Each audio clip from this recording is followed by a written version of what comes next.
माताओं के त्याग का पूरा दर्शन कराता है।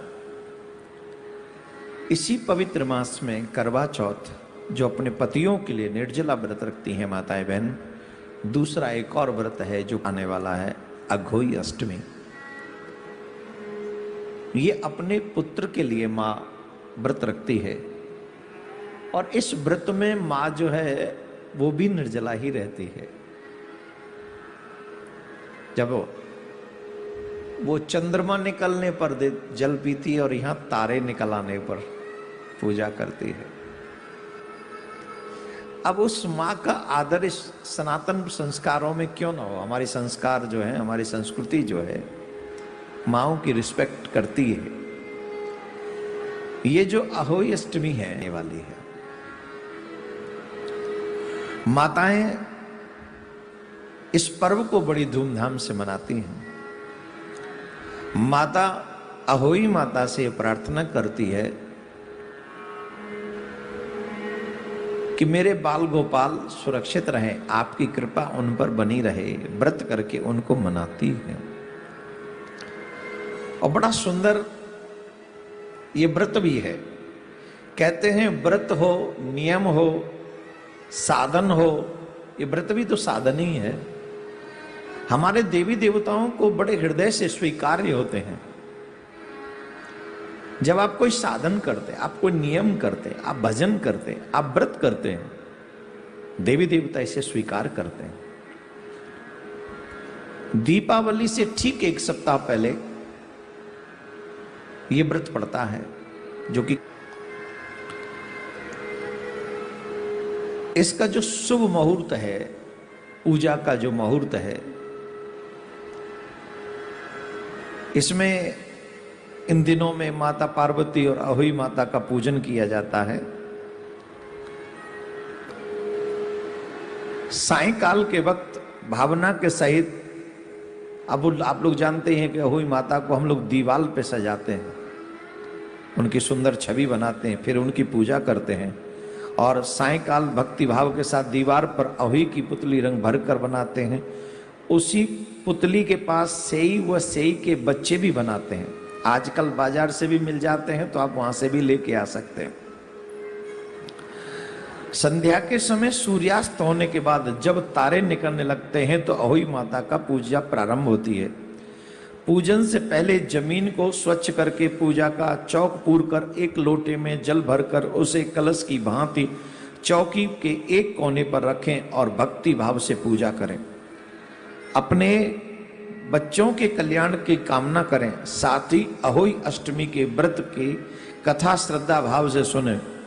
इसमें खास बात यह है कि पूजा के लिए माताएं चांदी की एक अहोई भी बनाती हैं, जिसे बोलचाल की भाषा में स्याऊ भी कहते हैं, और उसमें चांदी के 2 मोती डालकर विशेष पूजा माताएं करती हैं।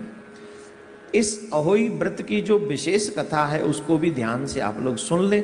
2 मिनट की 3 मिनट की ये कथा है। इसको व्रत करें और कथा न सुने। देखो, हर एक व्रत में कुछ चीज संयम में है। प्रत्येक व्रत को संयम के साथ, वचन मीठे हो, ब्रह्मचर्य का पालन हो, व्रत में क्रोध न करें, ध्यान पूर्वक जिनका कल्याण आप चाहते हैं अपने देवी देवता से, उन देवी से बार बार यही प्रार्थना करें अपने शिशुओं के लिए कि ये सुरक्षित रहें, ये मंगल में रहें, ये आनंद में रहें। ये प्रार्थना करते रहें, उनकी आपकी प्रार्थना अवश्य सुनी जाती है। ब्रह्मचर्य का पालन अवश्य करें, क्रोध न करें। कईयों को मैंने देखा है कि व्रत तो करते हैं पर पूरे दिन लड़ते रहते हैं घर में। क्रोध के आने से, आप समझिए हम क्रोध को क्यों मना करते हैं?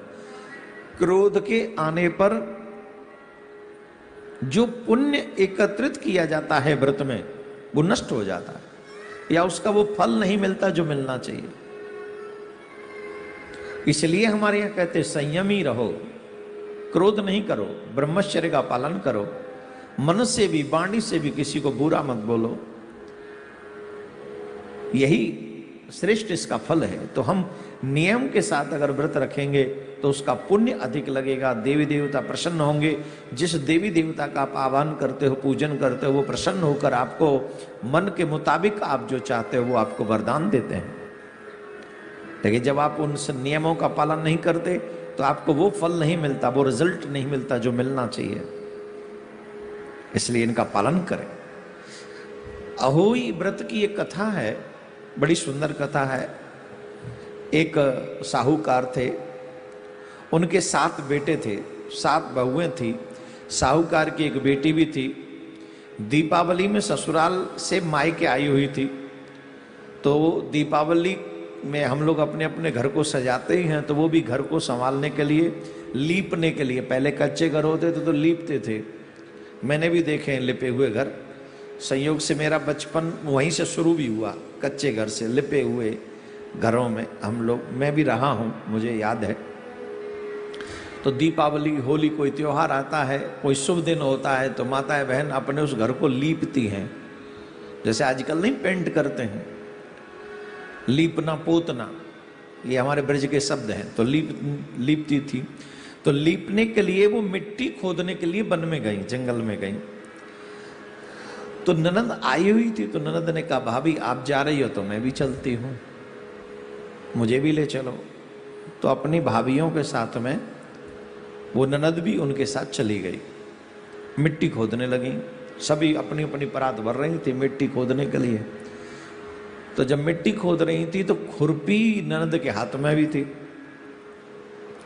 तो गलती से साहूकार की बेटी की खुरपी की चोट से स्याहू का एक बच्चा मर गया। वहां एक गड्ढा था, वहां स्याहू रहती थी, उसके कुछ बच्चे थे। वो बच्चा कट गया उस खुरपी से। तो वो क्रोधित होकर स्याहू बोली, मैं तेरी कोख बांध दूंगी। तो स्याहू के वचन सुनकर साहूकार की बेटी अपनी 7 भाभियों से एक एक करके प्रार्थना करने लगी कि अनजाने में मुझसे अपराध हो गया है, मुझे नहीं पता था ये हो जाएगा, पर अब अगर ये मेरी कोख बांध देगी तो मैं तो ससुराल में क्या कहूँगी कि मायके गई। और ये सब बहुएं बेटियां बड़ा ध्यान रखती हैं कि मैं जाऊंगी तो मायके से जाऊंगी ये दोष लेकर, तो मेरी सासू क्या कहेगी, ननद क्या कहेगी, होते हैं ना। तो बोले मैं क्या कहूँगी, इसलिए आप अपनी कोख बंधवा लो, आप बंधवा लो, आप बंधवा लो। सबने मना कर दिया। लेकिन जो सबसे छोटी बहू थी उसने कहा, दीदी कोई बात नहीं, मैं अपनी कोख बंधवा लेती हूँ। कई लोग कोख बांध देते हैं, जानते हो ना कोख बांधना किसको कहते हैं, फिर शिशु नहीं होते हैं। कई ऐसा तंत्र भी करते हैं कि किसी की कोख बांध दे जिससे किसी का वंश न चले। देखो भाई, मैं इसके बड़ा अगेंस्ट हूं। तंत्र विद्या है, मैं उसका रिस्पेक्ट करता हूं, लेकिन वो तंत्र किस काम का जो थोड़े से पैसे के लिए आप किसी का बुरा कर दें, आप किसी का वंश रोक दें, आप किसी की बुद्धि खराब कर दें, या वो तंत्र किस काम का थोड़े से पैसे के लिए। हो सकता है आप और हम यहां कोई जवाब न दें, लेकिन भगवान के यहां जवाब देना पड़े। मैंने तो ऐसे लोगों को भी सुना है, देखा है कि दूसरों का बुरा करके लोग आगे बढ़ते हैं। बुरा करके दूसरों का, कितने दिन रहे आओगे उस जगह पर, जवाब तो तुम्हें देना पड़ेगा। तो तंत्र विद्या मैं सम्मान करता हूं, लेकिन आपके प्रयास से कुछ गलत हो जाए वो नहीं करना चाहिए। चलो खैर, अभी हम बात कर रहे हैं कोक बांधी। तो छोटी भाभी ने कहा कि मुझे स्वीकार है, मैं अपनी कोक बंधवा लेती हूँ। छोटी भाभी मान गई। अब भाभी के बच्चे होते 7 दिन बाद मर जाते। 7 पुत्रों की इस प्रकार मृत्यु हो जाने के बाद उसने पंडित जी को बुलाया और पंडित जी से अपनी समस्या कही कि महाराज ये बड़ी समस्या हो गई हमसे, तो बताइए। तो पंडित जी ने सुरही गाय की सेवा करने की सलाह दी। सुरही देखो, यहाँ गाय की सेवा करने की सलाह दी। गाय की सेवा हम लोग नहीं करते हैं। गाय की सेवा करो सनातनियों, गाय की सेवा करो। आपकी गाय की सेवा आपके परिवार में समृद्धि लाते। जितनी आप गाय की सेवा करोगे उतनी आपके परिवार में समृद्धि बनी रहेगी, इसलिए गाय की सेवा करो। उसे स्याहू के पास ले जाती, सेवा प्रसन्न होती है। सुरही से सेवा प्रसन्न होती है और उसे स्याहू के पास ले जाती है। रास्ते में थक जाने पर दोनों आराम करने लगते हैं, गऊ और वो छोटी बहू। अचानक साहूकार की छोटी बहू की नजर एक और जाती, वह देखती है कि एक सांप गरुड़ पंखनी के बच्चे को डसने जा रहा है। वह सांप को मार देती है। इतने में गरुड़ पंखनी वहां आ जाती है और खून बिखरा हुआ देखकर उसे लगता है कि छोटी बहू उस बच्चे को मार दिया है। इस पर वह छोटी बहू को चोंच मारना शुरू कर देती है। छोटी बहू इस पर कहती है कि उसने तो उसके बच्चे की जान बचाई है। गरुड़ पंखनी इस पर खुशी होती है और सुरही सहित उन्हें स्याहू के पास पहुंचा देती है। वहां स्याहू छोटी बहू की सेवा से प्रसन्न होकर उसे 7 पुत्र और 7 बहू होने का आशीर्वाद देती है। स्याहू के आशीर्वाद से छोटी बहू का घर पुत्र और पौत्र वधुओं से हरा भरा हो जाता है। अहोई का अर्थ यही भी होता है कि अनहोनी को होनी बनाना और किसी अप्रिय अनहोनी से बचाना, उनको भी हम अहोई माता कहते हैं। बोलो अहोई माता की जय। हम प्रार्थना करते हैं जो भी सौभाग्यवती माताएं अपने शिशुओं के लिए अहोई अष्टमी का व्रत करती हैं, मैं प्रिया कांजू से प्रार्थना करता हूं आपके बाल गोपाल प्रसन्न रहें, सुरक्षित रहें, हंसते रहें, बोलते रहें, नाचते रहें, झूमते रहें, गाते रहें, भगवान का भजन करते रहें और चकाचक होते रहें। खूब खुशहाली आपके घर में बनी रहे और खूब